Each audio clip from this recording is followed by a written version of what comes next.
에 대해서는 바울 사도께서도 이렇게 표현한 적이 있습니다. 너희가 우리에게 들은 바 하나님의 말씀을 받을 때에 사람의 말로 아니하고 하나님의 말씀으로 받음이니 진실로 그러하다. 이 말씀이 또한 너희 믿는 자 속에서 역사하느니라.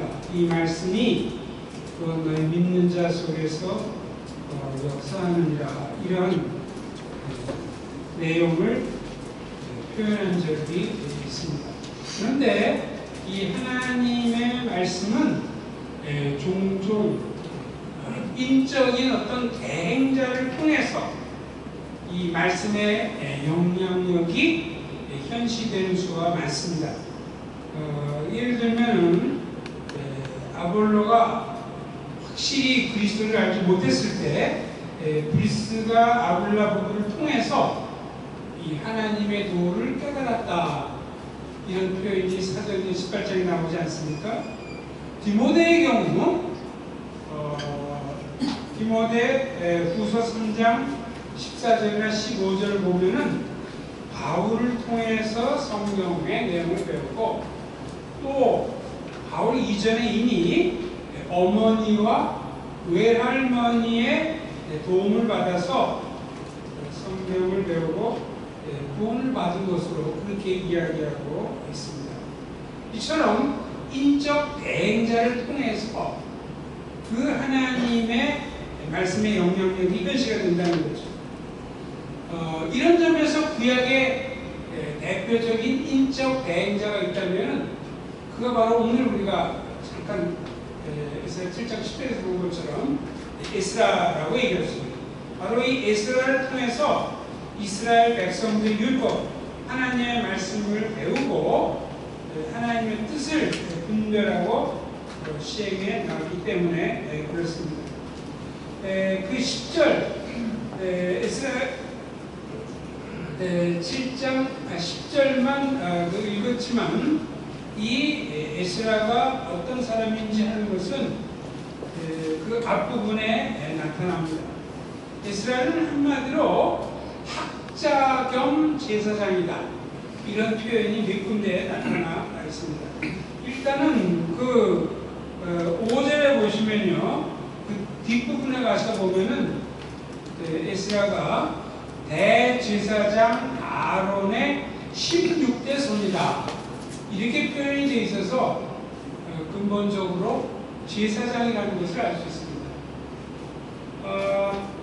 뿐만 아니고 그는 모든 제사장들이 다 율법학자는 아닌데 에스라는 제사장이면서도 동시에 율법학자였습니다. 6절에 보시면 7장 6절에 보시면 이 에스라가 바빌론에서 올라왔으니 그는 이스라엘 하나님 여호와께서 주신 모세의 율법에 익숙한 이러한 학자다, 이렇게 나와 있지 않습니까? 그래서 그는 이 페르시아에 있을 때부터 그 당시 왕으로 있었던 아닥사스다, 이 왕 밑에서 일종의 장관을 지냈던 것 같아요. 그 장관이 바로 뭐냐면 소위 표현을 한다면 유대인 부장관, 우리가 보통 장관하면 영어로 Secretary of the State 그렇게 얘기하지 않습니까? 근데 그는 Secretary of the State인데 바로 Jewish Affairs, 유대인에 관한 일들을 총체적으로 담당하는 이 유대인부 장관, 이 직을 이미 페르시아에서 맡았던 것 같아요. 그런데 이렇게 유대인부 장관을 하려면 가장 기본적으로 중요한 그러한 그 자격 조건이 뭐겠습니까? 하나님의 율법을 정확히 통달해야, 능통해야 하는 이런 인물이었죠. 여기에 에스라는 아주 적임자였다, 그렇게 나타나 있습니다. 그래서 그 10절을 읽었지만 11절에도 보면은 여호와의 계명의 말씀과 이스라엘에게 주신 율례 학자요, 학자 겸 제사장이라는 표현이 거기서 비로소 나타나죠. 학자 겸 제사장. 그런데 이 율법에 능통한 이 에스라에 대해서 하나의 임무가 주어집니다. 페르시아에 있을 때도 유대인부 장관으로서 그 역할을 감당했지만 이제는 이 에스라를 귀환지 다시 팔레스타인으로 보내서 율법 교육을 시키는 이 임무가 그에게 주어집니다. 역시 우리가 읽지 않았지만 7장 14절을 보시면요, 너는 네 손에 있는 내 하나님의 율법을 따라 유다와 예루살렘의 형편을 살피기 위하여, 유다와 예루살렘의 형편을 살피기 위해서 왕과 7 자문관의 보냄을 받았으며 파송을 받아야죠. 페르시아에서도 그 임무를 다했을 뿐만이 아니고 이제는 그 귀환지로 돌아가서 거기에서 유다와 예루살렘의 이 형편을 살피도록 하라. 형편을 살피도록 하는 그 이유는 뭘까요? 훨씬 뒷부분에 가서 보면 25절에 보면은 이스라엘 너는 네 손에 있는 네 하나님의 지혜를 따라 네 하나님의 율법을 아는 자를 법관과 재판관을 삼아 강 건너편 모든 백성을 재판하게 하고 그중 알지 못하는 자 너희가 가르치라. 백성을 재판하고 교육시키는 이 임무를 받고 파송을 받게 된 것이죠. 그래서 그가 이제 소위 이것이 2차 귀환입니다. 첫 번째 귀환에는 우리가 아는 것처럼 스룹바벨, 또 여호수아 제사장, 또 선지자 스가랴 이런 사람들이 올라왔고, 이 두 번째 귀환의 중심 인물이 바로 에스라였어요. 그래서 그가 4개월의 여정을 거쳐서 9절 보면 첫째 달 초하루에 바벨론에서 길 떠났고 하나님의 선한 산에 도우심을 입고 5째 달 초하루에 예루살렘에 있는, 보통 한 4개월 걸려서 예루살렘에 올라오게 된 것이죠. 바로 이러한 에스라가 이제 그의 결의가 오늘 현재 읽은 10절에 나타나 있죠. 에스라의 그 결심 내용이 뭐냐면은 에스라가 여호와의 율법을 연구하여 준행하며 율례와 규례를 이스라엘에게 가르치기로 결심하였었더라. 이렇게 나타나 있습니다. 이 율법, 즉 하나님과의 말씀과 연관해가지고 이스라엘 결심내는 3가지 활동, 아니면 과정, 이런 표현을 쓸 수 있겠죠. 첫째는 연구입니다. 여호와의 율법을 연구하는 것. 그 다음에 계속해서 나온 것처럼 준행하는 것. 그리고 율법을 이스라엘에게 가르치는 것. 연구, 준행, 가르침, 이 3가지 활동을 하는 것 결심했다고 거기 나타나 있습니다. 바로 2차 귀환은 그 유대 민족 가운데 신앙의 부흥을 일으키는 거죠. 말씀의 영향력을 통해서 이 부흥을 일으키는 장본인이 바로 에스라라고 하는 것을 우리는 성경에서 발견합니다. 그렇다면 오늘 본문에 나온 7장 10절에 특별히 기초한다면 이 말씀의 영향력을 맛보려면 우리에게 이 3가지 활동, 과정이 요구된다는 거죠. 즉 하나님의 말씀을 연구해야 되고, 하나님의 말씀을 준행해야 되고, 하나님의 말씀을 가르칠 때 말씀의 영향력이 현시되고 나타난다. 이렇게 주장할 수 있다는 것입니다. 자, 그러면 이제 한 가지 활동씩 한번 내용을 살펴보도록 하죠. 우선 말씀의 영향력이 나타나려면 연구가 필요합니다. 연구라는 말은 그렇게 설명을 덧붙일 필요가 없이 우리가 기본적으로 잘 이해하는 거 아닙니까? 이 성경에 나타났던 내용, 설명, 진술, 정보, 진리, 이걸 공부하고 학습하고 익히는 것. 이것을 우리가 연구라고 얘기할 수 있을 것입니다. 소위 우리가 성경 지식, 저 사람은 성경 지식이 많아라고 얘기하는지, 어떤 성경 실력을 갖추고 있어야 하는, 이러한 성경 지식이나 성경 실력이라는 것은 바로 연구의 결과입니다. 더 쉽게 얘기한다면 성경을 많이 알아야지만 말씀의 영향력을 끼칠 수 있다는 겁니다. 근데 보통 제가 이해하는 바로는 그러나 이 성경 지식, 성경 실력 하면은 대부분의 우리 한국 크리스천들은 성경 퀴즈 대회를 생각해요. 성경 퀴즈 대회 때 상 받은 거이지. 이렇게 연관을 짓는 경우가 있습니다. 물론 이 연관이 전부 틀린 것은 아닙니다. 그러나 지금 성경 퀴즈에 대해서 상을 받는 것, 이걸 가지고 제가 온당한 의미에서 성경 지식이나 성경 실력이라고 얘기하는 것은 아닙니다. 왜 그럴까요? 성경 퀴즈와 오늘 또 말씀드리는 이 성경 지식 사이에는 최소한 3가지 차이점이 있어요. 성경 퀴즈에서 발휘되는 그 실력이라는 것은 굉장히 피상적이고 이 파편적인 정보들, 이런 것들로 가득 차 있죠. 그러나 이 성경 지식, 성경 실력이라는 것은 심층적이고 이 체계적인 인식을 하는 것, 이것이 성경 지식 실력의 성격입니다. 또 성경 퀴즈는 그 목적이 일종의 게임, 프로그램을 진행하는데 그 목적이 있다는 거죠. 그러나 제가 말씀드리는 성경 지식이나 실력은 그것이 아니고 진리를 탐구하는 수단으로서 그런 목적을 가졌다는 점이 성경 퀴즈와는 차이가 난다는 거죠. 또 성경 퀴즈는 그 지속성을 생각해 볼 때 일시적으로 흥미를 많이 끌었다가 끝나버리는 거예요. 교회에서 그런 프로그램 할 때 잠깐 사람들이 막 이렇게. 그러나 제가 말씀드리는 성경 지식, 성경 실력은 그것이 아니고 이 지속성이 항시적인 관심입니다. 늘 관심을 갖고요. 이런 면에서 여기에서 말하는 성경 지식 실력은 성경 퀴즈와 차별성을 갖는다. 그렇게 이야기할 수 있습니다. 그럼 좀 더 이것을 제가 구체적으로 설명을 드려보죠. 그러면 차이점을 알기는 알겠는데 좀 더 구체적으로 성경 지식, 성경 실력이라는 건 뭡니까? 아마 2가지 방면으로 우리가 설명하면 이해가 되리라고 생각합니다. 하나는 뭐냐면 성경 지식, 성경 실력이라는 것은 책별 지식을 얘기합니다.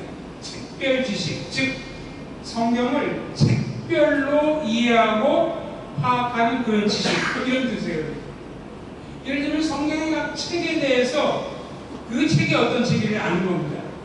창세기가 어떤 책인지, 스가랴서가 어떤 책인지, 유다서가 어떤 책인지, 뿐만 아니고 한 걸음 더 나가서 그 창세기 각 장의 요지는 무엇인지, 물론 저도 1장부터 5장까지 다 얘기하면 희미한 그런 부분도 있죠. 아니면 50장까지 다 아니라도 창세기에서 굉장히 중요한 장들의 요지는 무엇인지, 이렇게 성경을 책별로 이해하고 파악하는 지식, 이것을 제가 성경 지식이다 이렇게 얘기합니다. 눈을 이렇게 감다면 저는 요즘 매일 성경을 읽기 때문에 에스겔서를 에스겔서 1장에 어떤 내용이 나오고 2장에 어떤 3장에 어떤 내용이고 쭉 장을 이렇게 쭉 머리에서 읊어가면서 각 장의 요지가 뭐다 대개 이런 걸 얘기하는 거예요. 또 한 가지 성경 지식, 성경 실력이라는 것은 책별 지식일 뿐만이 아니고 주제별 지식을 의미합니다. 즉 성경의 여러 주제들이 어느 책에 어떻게 등장하는지 그걸 쭉 열거할 수 있는 지식이에요. 예를 들면 사탄은 성경의 어느 책 어디에 나오는가, 대개 우리가 창세기 한 3장부터 얘기되지 않습니까? 욥기에도 나오죠. 스가랴서에 나옵니다. 이사야서 14장, 에스겔 28장, 이것은 좀 해석이 분분하긴 하지만 이런 식으로 해가지고 신약에도 보면 마태복음 4장에 사탄에게 시험받는 거 이런 식으로 쭉 사탄이라는 주제가 성경에 어디 쭉 이렇게 나타나는 거죠. 조금 어려울 수 있겠지만 하나님의 사랑이 설명되어 있는 그러한 성경 구절들을 구약부터 신약까지 이르기까지 한번 정리를 해본다면 어떻게 될 것인가? 이런 식으로 돼요. 모세야 11장이라든지 구약에도 많이 나오는 거죠. 신명기 7장이라든지 이런 식으로 해가지고.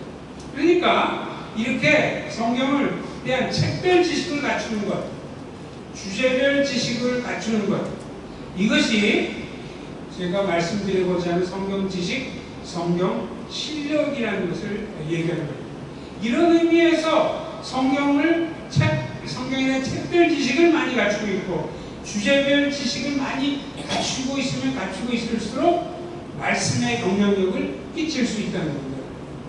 성경을 모르면 절대 우리는 말씀의 영향력을 끼칠 수가 없다는 거예요. 그렇기 때문에 우리는 성경을 연구하는 방도들을 알아야 하고 또 이것을 실행할 필요가 있는 거죠. 보통 성경을 연구하는 방도는 이제 어떤 전문적인 그런 난처나 이런 데서는 개인 성경 공부라는 말을 씁니다. 이 personal Bible study 해가지고 여기 그 내용을 제가 다 말씀드리고자 하는 것은 아니에요. 보통 귀납적 성경 연구 이런 표현도 쓰죠. 관찰, 해석, 적용 이런 식으로. 개인 성경 공부 이런 방도뿐만이 아니고 우리가 알고 있지만 잘 하지 않는 것 중에 하나는 소위 바이블 메모리, 암송입니다. 암송도 성경 연구에 굉장히 중요한 방법이에요. 요즘은 그렇게 많이 하지 않지만 어떨 때는 구절, 성경 한 구절을 암송합니다. 예전에 내비게이터나 승부단체에서는 기본적으로 이제 129절을 쭉 이렇게 이제 암송을 하는 이런 경우도 있었죠. 또 로고스라는 배를 타게 되면은 사역자들을 훈련하는데 성경을 한 구절만 암송시키는 게 아니고 아예 장 자체를 로마서 8장 1절부터 쭉 마지막 30절까지 다 이제 암송을 했다든지 심지어는 성경의 책 자체를 암송시키도록 하는 이런 노력을 했습니다. 이 암송의 노력과 이 훈련을 통해서 우리 굉장히 성경을 깊이 연구할 수 있게 됩니다. 이렇게 개인 성경 공부, 암송, 그 다음에 세 번째가 보통 우리가 얘기하는 소위 통독입니다. 바이블 리딩 플랜이죠. 통독도 여러 가지로 할 수 있죠. 짧은 범위를 할 수 있고 긴 범위를 할 수 있습니다. 책의 일부만을 통독하는 것도 할 수 있어요. 요즘 창세기 한꺼번에 50장까지 힘들면 1장부터 11장까지 이렇게도 할 수 있고 또 요한복음 전체를 다 통독하는 것이 시간상, 정신 집중상 어려울 경우에는 소위 다락방 강화라고 해가지고 요한복음 13장부터 17장까지 돼요. 이것만을 통독할 수도 있습니다. 또 우리가 책을 가지고 성경 어떤 책을 통독할 수도 있겠죠. 사무엘상하든지 누가복음이라든지 이렇게 할 수 있습니다.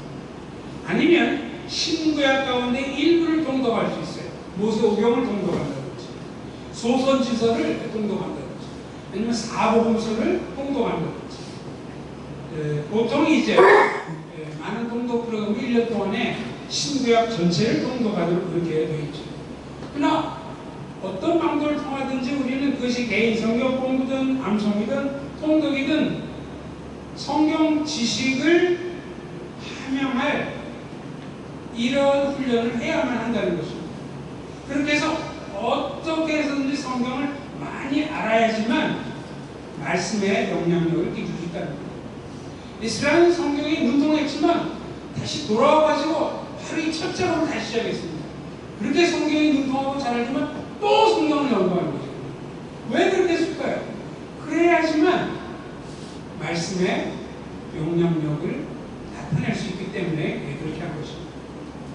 두 번째로 이스라엘은 동시에 또 이 준행이라는 활동을 통해서 이 말씀의 영향력을 현시하도록 한 것을 볼 수 있습니다.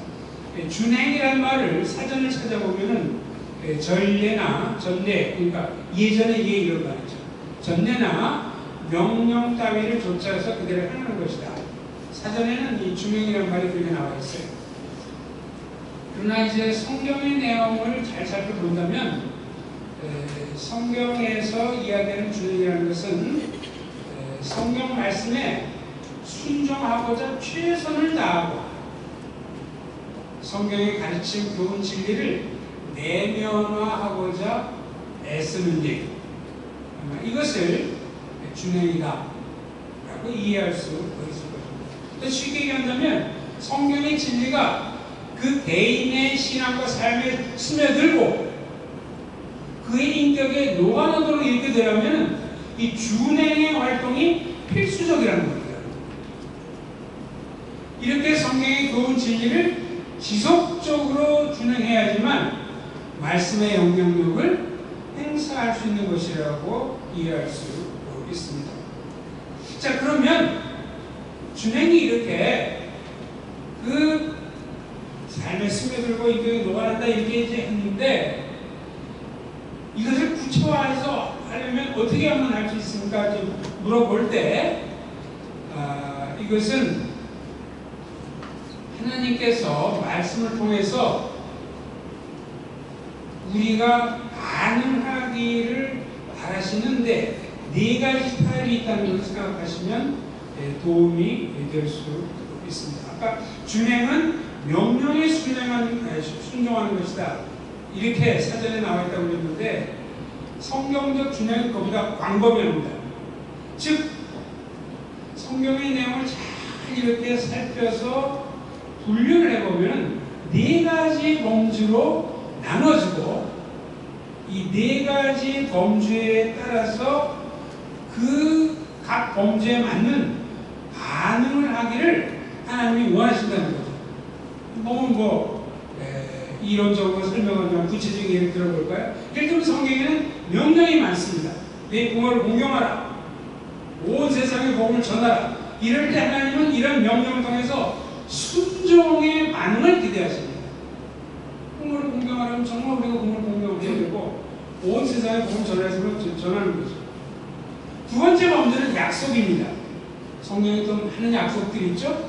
내가 너와 함께 하마. 세상이 주지 못한 평안을 내가 너에게 주겠다. 이러한 약속에 대해서는 그 약속을 내 것으로 만드는 이러한 반응을 하나님이 기대하신다는 거죠. 세 번째 범주는 모범입니다. 성경에 보면 아브라함이 바랄 수 없는 중에 바랐다. 여호수아는 이런 말을 하죠. 나와 내 집은 여호와만 섬기는도다. 이런 어떤 모범이 나타날 때는 그 모범을 본받는 반응이 있기를 하나님이 기대하시는 거죠. 네 번째 범주는 교훈입니다. 이 교훈은 성경에 나타난 여러 가지 진리의 가르침들을 얘기하죠. 인간은 하나님의 형상을 따라 지음받아 천국은 영광스럽다. 이러한 가르침들을 교훈이란 범주로 정리할 수 있습니다. 이 교훈에 대해서는 하나님께서 기대하시는 것은 그 교훈을 마음에 새기는 반응을 기대하십니다. 그래서 이렇게 이제 이 네 가지가 명령에 대해서는 순종의 반응, 약속에 대해서는 그것을 내 것으로 만드는 반응을 하고, 모범에 대해서는 본받는 반응을 하고, 교훈에 대해서는 마음에 새기는 반응들을 하는 것. 요게 바로 준행의 특징이자 본질이라는 것입니다. 이 점에 있어서 이 준행의 특징과 본질이 좀 더 핵심적으로 파악하기 위해서 아까 첫 번째 단계 연구와 한번 비교를 해보죠. 연구. 아까 연구는 성경 말씀을 이해하고 파악하는 일이라고 제가 말씀드렸어요. 연구라는 것은 첫 번째 활동. 그러나 준행은 그 파악한 하나님의 말씀의 내용에 따라서 네 타입으로 반응하는 일. 그것이 준행입니다. 아까 얘기한 것처럼 순종하고 약속을 내 것으로 만들고 본받고 마음에 새기고 이렇게 생각해 보면은 연구라는 것은 지식의 습득이나 획득의 즉 지적 기능이 힘을 가져요. 지적 기능. 그러나 준행은 전인격적 반응이에요. 지적인 면도 무시되지 않죠. 왜냐하면 연구로부터 출발하니까. 그러나 준행에는 정서적 기능도 중요한 역할을 하고 의지의 기능도 중요한 역할을 합니다. 이렇게 전인격적 반응을 통해서 우리의 삶의 변화가 나타나는 것. 이것이 준행의 특징이라고 얘기할 수 있죠. 그래서 연구는 우리가 하나님의 말씀과 접촉과 초기에 굉장히 중요합니다. 일단 하나님의 말씀에 접촉하면 일단 이해를 해야 돼요. 이해도 못하면서 무슨 전인격적 반응이 나오겠어요. 그건 안 되죠. 초기에는 연구가 굉장히 중요합니다. 그러나 시간이 지나면 지날수록 준행이 중요한 역할을 합니다.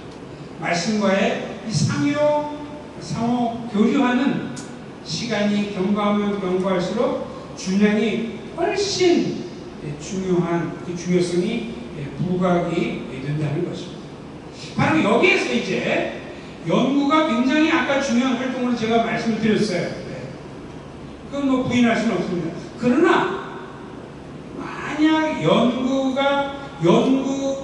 그 단계로 그냥 그쳐버린다면은 그리스도인은 영적 미숙 상태를 탈피하지 못하게 됩니다. 그냥 지적인 것만 많이 드러나는 거죠.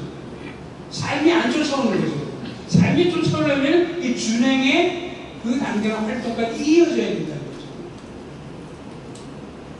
그냥 우리가 지적인 것만 발전되면 아는 것과 행하는 것 사이에 갭이 점점 멀어지기 시작해요. 아는 것과 행하는 것, 아니면 아는 것과 사는 것, 이 불일치가 계속 됩니다.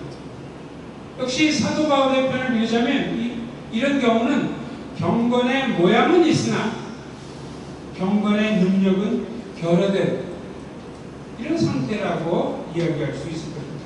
만약 에스라도 연구만 하고, 비록 연구가 중요하지만 연구를 하고 거기서 끝나고 준행이 없었다면 인격적 감화력이나 경건의 능력을 나타내지 못하기 때문에 진정한 의미에서 말씀의 영향력을 발휘하지는 못했을 것입니다.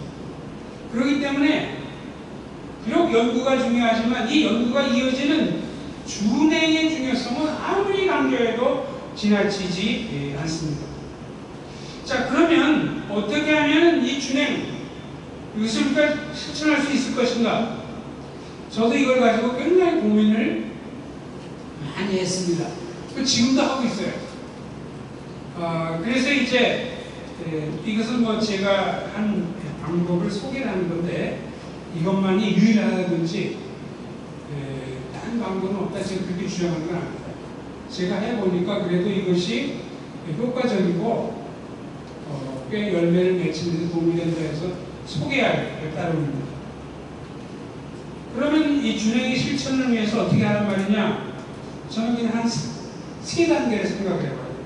우선은 내가 알고 있는 성경의 교훈이나 진리 가운데 내가 그 내용을 알고는 있지만 전인격적 반응을 촉발하지 않는 그런 성경 진리들이 굉장히 많이 있어요. 그러니까 그 리스트를 이제 작성을 해보는 거예요. 즉 경건의 능력과는 거리가 먼 그냥 알기만 하는 지적으로 이해만 하고 있는 이런 성경의 가르침들이 굉장히 많습니다. 그러니까 하루아침에 떠오르진 않죠.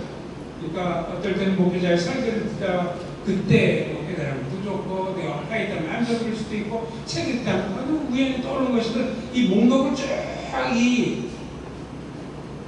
알고는 있지만 전인격적 반응을 촉발하지 않는 그런 성경들이 그런 것들을 쭉 목록을 이제 하루아침에 되지 않고 얼마 기간에 걸쳐서 목록을 작성을 하라는 겁니다. 둘째 단계는 이렇게 전인격적 반응을 촉발하지 않는 그러한 귀절들의 타입을 분류해보라는 거예요. 오늘 그 주보에 보시면 제가 4가지 타입을 거기에 적어놨는데 우리가 머리로는 알고 있지만 실제 전인격적 반응을 촉발하지 않는 경건의 능력과 머리가 멀게 되는 이런 진리들이 좀 많은데 그 중에 하나가 제1타입이라고 얘기하는 거, 즉 잘 안 믿기는 거예요. 이해는 하지만 나한테 잘 믿기지 않는 거예요. 예를 들면 제가 처음 크리스찬이 됐을 때 하나님께서 나를 공중 나는 새처럼 들의 백합과처럼 먹이시고 입히신다. 이게 그렇게 잘 믿기지 않았어요. 또 그리스도께서 나를 위해 하나님 우편에서 간구하고 계시다. 뭐 이걸 내가 의심하는 건 아니지만 또 이렇게 아주 깊은 그 믿음의 감명을 주지도 못해요. 또 주님께서는 사도행전 1장에 보면은 하늘에 올리우신 그대로 재림하실 것이다. 천사장 나팔 소리로 재림하실 것이다. 이것도 나는 그렇게 역시 의심하거나 불신한 건 아니지만 잘 믿기지 않는다. 그러니까 잘 알기는 알지만 잘 믿기지 않는 이런 거를 제가 제 1타입이라고 얘기하는 거죠. 두 번째 타입은 그 깊이를 잘 모르는 거예요. 역시 알긴 알아요. 그러나 그 진리의 깊이를 내가 잘 모르는 이런 경우가 있죠. 예를 들면은 로마서 8장에 보면 환난, 박해, 칼, 그 무엇이라도 그리스도 안에 있는 하나님의 사랑에서 나를 끊을 수 없다. 이거 제가 다 알고 지적으로 이해하고 시험 보면 다 쓸 수 있어요. 그리고 깊이가 너무 처음 바뀌어요. 그러니까 정말 하나님의 사랑에서 나를 끊을 수 없다는 이 깊이를 내가 잘 알고 있지 못하니까. 또 주님이 내 안에, 내가 주님 안에 거하고 있다. 이것도 다 머리는 다 이해하고 그렇죠. 그래서 정말 그 주님이 내 안에 거하고 내가 주님 안에 거하는 이 깊이를 내가 제대로 알고 있지 못하다는 거죠. 주님을 대면해서 나중에 주님의 재림 때 뵙는 일, 엄청나게 즐거운 일이다. 혹시 이런 것에 있어서도 머리로 다 이해하고 있긴 하지만 이 깊이를 잘 모르는 거예요. 찬송가에 그런 가사가 있지 않습니까? 예수를 생각만 해도 내 마음이 좋거든. 그 얼굴 배울 때에야 얼마나 좋으려. 정말 이런 깊이 있는 그 즐거움, 이런 것들이 내 심령을 사로잡고 있는 거죠. 두 번째 타입은 그 깊이를 잘 모르는 이런 진리들이 굉장히 지금 나타나요. 세 번째 타입은 아예 실상조차 깨닫지 못한, 그 실상조차 체험하지 못한 이런 진리도 굉장히 많습니다. 로마서 8장 16절에 보면 성령이 친히 나의 영과 더불어 내가 하나님의 자녀인 것을 증언하신다. 이게 참 놀라운 그런 진리이긴 하지만 내가 정말 어떻게 성령이 내 영에 대해서도 증거하신다고 했는데 이게 뭔지를 내가 체험하지 못하고 깨닫지 못하는 거죠. 고린도서 6장 17절에는 주와 합한 자는 한 영이다. 이것도 굉장히 귀한 가르침인데 거의 내가 주와 합한다는 건 뭐고 도대체 한 영이 됐다는 건 무엇이냐? 깨닫지 못하고 체험하지 못한 이런 것이죠. 에베소 2장 6절에 보면 나는 지금 그리스도 예수 안에서 함께 하늘에 앉히심을 받았다. 네, 많은 크리스천 경우는 이런 규절이 성경에 있는 것조차 파악이 안 되는 경우가 많겠죠. 근데 이미 지금 내가 죄성을 가지고 있음에도 불구하고 이미 하늘에 앉히심을 받은 거로 그렇게 에베소 2장 6절에 얘기하고 있어요. 도대체 이게 뭔가? 이걸 내가 어떻게 체험하고자?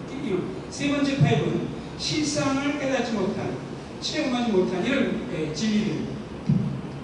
네 번째 타입은 알지만 행동이 쉽게 따르지 않는 이런 것들, 이런 진리도 꽤 많이 있습니다. 살든지 죽든지 내 몸에서 그리스도가 존귀 되도록 해야 한다. 이건 뭐 다 알긴 하지만 정말 죽음을 통해서도 그리스도가 존귀되는 것 이런 건 자꾸 거부하고 행동이 따르지 않는 이 세상의 불이익계층, 사회적 약자, 장애인들도 하나님의 형상으로 지음받은 존재를 인정하고 그들을 존귀히 대한다. 이것도 아는 거지만 실제 저도 제 삶을 보면 그렇지 못할 때가 많습니다. 비아냥거리고 속으로 낮게 생각하고 겉으로는 안 그렇죠. 알지만 행동이 쉽게 따르지 않는 이런 질입니다. 또 이제 제가 늘 오늘 지금까지도 좀 안 되는 거지만 어쨌든 내가 경쟁 대상으로 느끼는 그 형제자매를 통해서도 하나님의 뜻이 온전히 펼쳐지기를 간구에 마땅합니다. 세례 요한도 예수님을 보면서 그는 흥하여야 하고 나는 쇠하여야 하고, 이렇게 정말 꼭 하나님이 나만을 통해서 역사하지 않고 다른 형제는, 심지어는 내가 부러워하고 경쟁 대상을 느끼는 그 형제자매를 통해서도 하나님의 뜻이 온전히 펼쳐지기를 내가 간구해야 되는데, 그렇게 하는 게 마땅하다고 알고는 있죠. 지금은 잘 안 돼요. 상당히 많은 경우는 질투 그런 것 때문에 얼굴이 찌그러지고 그렇게 되지 잘 안 되죠. 이렇게 잘 안 믿기는 것, 그 깊이를 잘 모르는 것, 실상을 깨닫지 못한 것, 알지만 행동이 쉽게 따르지 않는 것, 이렇게 그 네 타입의 이런, 즉 전인격적 반응을 촉발하지 않는 이런 진리들을 타입을 이렇게 나누고 합니다. 그러면 마지막 단계에 가서는 이것을 요일별로 할당을 해가지고 지속적으로 이제 기도에 들어갑니다. 요일별로 할당하는 건, 예를 들면 지금 제가 예를 든 게 12가지였지만 사실 이러한 진리 따져보면 20가지도 넘을 거고 그랬잖아요. 근데 이걸 계속 기도할 수는 없으니까, 예를 들면 12가지라면은 주일에 한 3가지, 나머지는 2가지, 이런 식으로 해가지고 요일별로 할당을 하는 거죠. 이런 잘 안 되는 이런 것들. 그래서 그 해당 요일이 되면은 이런 항목들, 즉 살든지 죽든지 내 몸에서 그리스도가 준비되도록 해야 하는데 행동이 안 따른다든지, 또 항목들이 있나는 그걸 가지고 이제 기도하는 거죠. 간구하는 거죠. 끈질기게, 지속적으로, 주의 깊게 계속 간구해 나가는 거죠. 수요일 날에 또 수요일 날에 할당된 그 기도 제목, 그 간구 제목들이 있겠죠. 잘 안 믿기는 그 경우에는 주여 믿음을 더하소서, 깊이를 잘 모르는 경우에는 깊은 이해력과 통찰력을 공급하소서, 실상을 깨닫거나 체험하지 못한 것은 깨달음, 체험을 허락하소서, 알지만 행동이 쉽게 따르지 않는 것은 주님 조금이라도 더 실행할 힘을 주소서. 이렇게 요일별로 그 기도 제목들을 결정하고 지속적으로 기도하는 거예요. 왜 이렇게 번잡하게 제가 이 내용을 얘기했습니까? 아까 얘기한 것처럼 이 진정한 하나님의 말씀의 영향력이 발현이 되도록 하려면은 연구가 중요하긴 하지만 연구만 가지고 절대 안 된다는 거예요. 이 준행의 이 활동이 반드시 있어야만 된다는 거예요. 우리 인격과 삶에 이것이 성경 진리가 스며 들어가고 전인격적으로 우리가 변화가 되는 이것이 있어야지 말씀의 영향력이 많은 겁니다. 대부분의 경우, 심지어 영적인 지도자라고 하는 분들도 이 준행의 이 활동에 이렇게 체계적이고 지도하게 매달리지 않아요. 대충 넘어가죠. 그러니까 내가 잘 믿기는 거 몇 가지만 믿고 신앙생활 해야 돼요. 그러니까 아주 영적인 성숙이 더디고 아주 피상적인 신앙생활 하는 거죠. 상당히 이원론적인 것이 많고, 그렇기 때문에 힘들고 부담이 되지만 우리는 이 준행의 이 활동을 반드시 지속적으로 해나가야 됩니다. 그걸 안 하면서 말씀의 영향력을 얘기하는 것은 자기 모순이고 그것은 잘못된 것입니다. 마지막 세 번째로 에스라의 그 결심 내용을 보면은 가르침에 대한 것이 있습니다. 가르침은 이것도 없이 너무 이해하기 쉽기 때문에 설명을 따로 요하지 않겠죠. 하나님의 말씀을 딴 사람에게 전하고 알리고 하는 활동, 그거죠. 성경의 교훈을 풀이하고 설명하고 하나님의 진리가 무엇인지 알리고 깨우치고, 그래서 그 내용을 듣는 이의 인격과 삶에 변화가 생기기를 기대도 하고 촉구도 하고 여러분 맡기셔야 됩니다. 이렇게 말을 전달하는 이런 걸 얘기합니다. 이렇게 하나님의 교훈 진리 말씀을 제대로 가르치는 정도만큼 말씀의 영향력이 확장되도록 되어 있다는 거죠. 이 가르침과 관련해서 이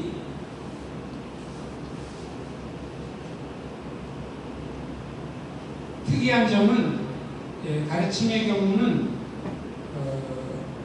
다른 대상을 전제합니다.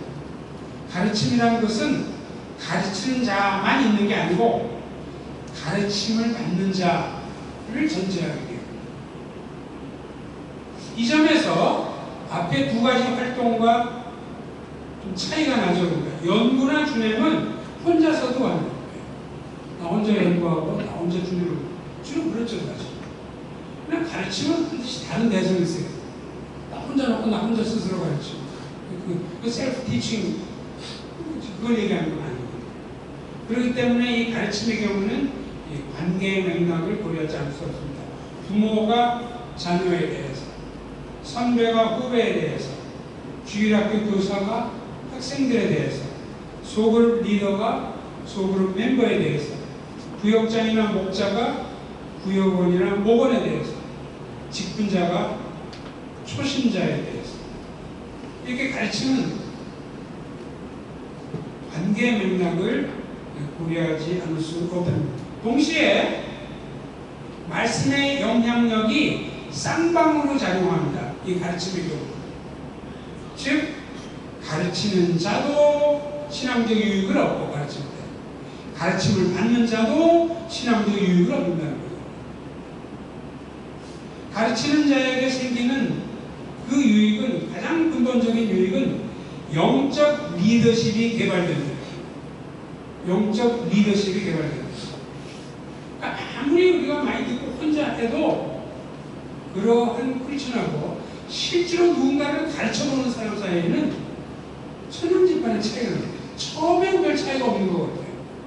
그러니까 계속 가르치는 것이 시기가 지나고 연륜이 오래되면 될수록 영적 리더십이 크게 개발이 된다는 거죠. 물론 가르침을 받는 자에게 유익이 생기죠.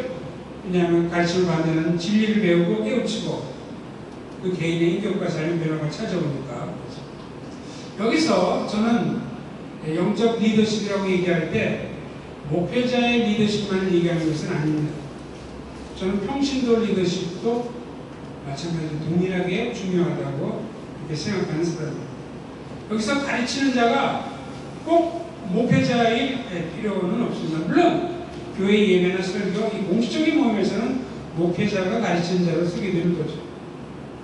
그럼 부모로서 자녀를 가르칠 때, 주일학교 교사로서 학생들을 가르칠 때, 소그룹 리더로서 소그룹 멤버들을 가르칠 때, 목회자가 아니라도 얼마든지 가르침을 수행하고 하는 것입니다. 제가 지금 과거의 경험을 생각해 볼 때, 전 청년 사역을 과거에 많이 했으니까, 그 대학생이나 청년들이나 처음 출발할 때는 성경 공부 인도하라고 그러면 뭐 틀린 말도 많이 하고 뒤죽박죽만 그렇죠. 그러나 이제 계속해서 그 양육을 시키고 성경을 가르치고 성경 공부 준비하고 하면은 1년이나 2년만 지나고 얼마나 많이 바뀌는지 모르겠어요. 제가 알고 있는 어떤 그 대학원생은 나중에 실제 성경 공부 교재를 3권이나 만들었어요. 그래서 제가 저한테 의뢰가 왔길래 조금 그 수정하도록 도움 주고 그 추천을 해서 생명의 말씀자에서 3권이 책을 나왔어요. 성경 공부. 그 사람 신학 같은 사람이 아니에요. 평범한 대학원생이에요. 그냥 오랫동안 그 미국에서 일하라고 하면서 얼마든지 이렇게 해줄 수 있는 거죠. 그렇기 때문에 모든 그리스도인은 목회자든 아니면 누구든지 간에 조만간 어떤 식으로든 가르쳐봐야 합니다. 가르침을 배제하든지 가르치지 않으면 결코 말씀의 그 영향력이 확장되는 걸 볼 수가 없다는 거죠. 평신도 위주로 생각해 볼 때 우리가 1대1 양육 같은 걸 우리가 하는 것이 필요해요. 신앙이 어려운 분이 처음 오는 분들 순전히 시비가 뭐 이렇게 하고 이렇게 다 가르쳐 봐야 돼요. 주일학교, 지금 뭐 주일학교가 점점 줄어들고 뭐 그래서 문제긴 하지만 주일학교 공과 공부 같은 것도 굉장히 중요합니다. 미국 교회라고 해서 다 좋은 건 아니지만 미국 교회의 그 선데이스쿨 티처들은 할머니들도 굉장히 많이 있어요. 30년, 40년 동안 가르친 사람들. 뭐 PhD가 있고 이런 건 아님에도 불구하고 얼마나 영적인 지혜가 있고 학생들을 잘 이렇게 진리로 잘 다듬어주는지 놀랄 지경이에요. 왜 그럴까요? 오래 하니까요. 주일학교 공부도 그 커리큘럼을 따라서 제대로 하게 되면은 배우는 얘기도 유익이 있지만 이 가르치는 얘기에 엄청난 유익이 있습니다. 소그룹 구역모의 목장의 성교 공부 인도가 집에서 부모로서 우리가 가정 예배를 이끌어야 할 적이 있지 않습니까? 뭐 그때 짧게라도 설교를 이제 캠퍼스 모임이나 회사 신우회에서 리더로서 경건을 인도해야 된다. 이런 말씀을 전해야죠. 심지어는 어떤 교회는 사역자가 없든지 그럴 임시기간에 누가 설교합니까? 장모님이나 집사님 설교하는 경우도 그런 경우가 있죠. 그거 아무도 할 수 없는데 어떻게 해요? 그렇기 때문에 우리는 어떤 방도를 통해서든지 가르침을 펼치는 여기에 참여할 필요가 있습니다. 이렇게 세 가지 연구, 준행, 가르침 이 세 가지가 함께 있을 때 말씀의 영향은 크게 확장됩니다. 오늘 7장 10절 본문의 맨 뒤에 보면은 흥미로운 그 표현 중에 하나가 연구하여 준행하며 이스라엘에 가르치기로 결심하였었더라 이렇게 되어 있습니다. 이 말은 뭐냐면 과거에도 쭉 그려왔다는 거예요. 이스라엘 과거에도 늘 이런 결심을 하고 연구, 준행, 가르치고 이렇게. 그러나 어떤 계기에 이제 새로이 결심을 했다 이런 의미가 여기 담겨 있습니다. 이제 예루살렘으로 올라와가지고 귀환으로 돌아온 이 백성들의 영적 부흥을 위해서 다시금 또 결심을 합니다. 이거 필요합니다. 우리가 쭉 해왔다 할지라도 다시금 새로이 결심을 꼭 필요해요. 이따금씩 하나님도 언약을 갱신하시는 것처럼 우리도 이런 결심을 어떤 계기에 따라서 또 새롭게 하고 또 새롭게 하는 것이 필요하다는 거죠. 지금 뭐 한국교회를 걱정하는 분들이 많은데 타당한 경우도 있어요. 지금 요즘 그 특별히 젊은 세대도 그렇고 소위 성경적 무지라는 표현을 쓰죠. Biblical illiteracy. illiteracy는 문맹이라는 말이죠. 근데 이 biblical이라는 말을 써가지고 하면 뭐냐면 성경에 대한 내용을 너무너무 모르는 거예요. 이건 아주 극단적인 얘기지만 어떤 애는 아담하고 리드를 구별을 못해요. 옛날엔 그렇지는 않았거든요. 요즘 성경대에서 성경 공부를 제대로 하는 게 거의 없어요. 그냥 쉐어링, 이거 얘기하고 있죠. 그러니까 이 biblical illiteracy 이게 큰 문제입니다. 어떻게 이걸 대체할 수 있을까요? 연구해야죠, 그러니까. 자꾸 성경을 연구해야 됩니다. 또 피상적 신앙, 형식적 신앙, 위선적 신앙이 너무 많아요. 어떻게 이런 걸 탈피할 수 있겠습니까? 준행해야죠. 준행을 하면 이걸 탈피할 수 있습니다. 목회자 리더십뿐만이 아니고 평신도의 영적 리더십이 형성되고 개발되는 게 별로 발목할 만한 발전을 지금 보고 있지 못해요. 점점 부실해지고 부재한 상태입니다. 어떻게 이 영적 리더십을 계속 형성해 나가고 개발할 수 있겠습니까? 가르쳐놔야 돼요. 장로님들 같으면 당연히 당에 가서 충실히 안 해도 넌 안 되나? 그것만 가지고 영적 리더십 개발 안 돼요. 그래요. 그렇다고 당에 들어가기가 천한 일이다 그 얘기하는 게 아니에요. 당에 들어가는 것은 영적 리더십이 잘하는데 핵심을 일으키는 그런 것은 아니에요. 그러나 이렇게 가르쳐보면 확실히 달라요. 가르쳐보면은 영적 리더십이 개발이 된다는 거죠. 오늘 저는 그렇기 때문에 에스라가 많이 필요한 시대라고 생각합니다. 말씀의 영향력을 끼치고 모범을 보일 인물들, 연구, 준행, 가르침을 결심하는 인물들. 한국교회가 지금 상당히 많이 쇠퇴하고 위축의 조짐이 계속 보이고 있지만 그럼에도 불구하고 말씀의 영향력을 꿈꾸면서 우연히 전진하는 이 하나님의 용사들이 많이 필요한 때가 됐습니다. 한국교회 어디서도 그랬습니다. 주님의 새시대교회도 좀 예외가 아니라고 생각합니다. 많은 에스라들이 나오는 말미암아 다시금 하나님 말씀의 영향력이 크게 현실되는 그런 일이 있으면 얼마나 좋겠습니다. 기도하시겠습니다. 주님, 에스라의 그 모범을 통해서 연구하고 준행하고 가르쳐야 할 그 필요성을 생각해 봤습니다. 에스라가 늘 그렇게 했지만 예루살렘에 올라와서 다시 또 결심을 했던 거죠. 위기와 쇠퇴의 어려운 상황에 처해 있는 한국교회에 다시금 말씀의 영향력을 회복시켜 주시옵소서.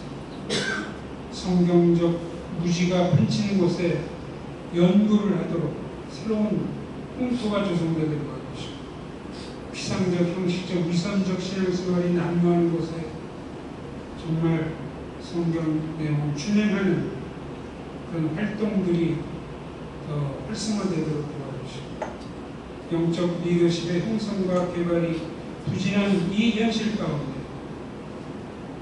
말씀을 가르치는 이 활동을 통해서 새로운 돌파구가 마련되도록 도와주시옵소서. 한국교회를 불쌍히 여겨주시옵소서. 우리 주 예수 그리스도의 이름으로 간절히 기도합니다.